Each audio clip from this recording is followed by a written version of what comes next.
The plane, a single-engine de Havilland Beaver operated by a local air taxi company, crashed near the top of Thunder Mountain, about 14 miles, 22.5 kilometers, southwest of the summit of Denali, the highest mountain in North America.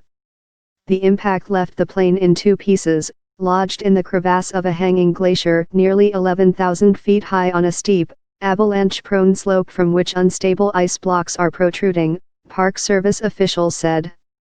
The tail and fuselage of the aircraft are just hanging on by a piece of metal, Park Service spokeswoman Catherine Belcher said. Any attempt to move the wreckage or remains would risk further loss of life, she said. Park rangers first reached the wreckage by helicopter on Monday, suspending one ranger from a safety line from the hovering aircraft while he dug through the snow enough to find the bodies of the 4 passengers. After several weather delays, a second park ranger flown by helicopter to the crash site and lowered in a harness located the pilot's remains.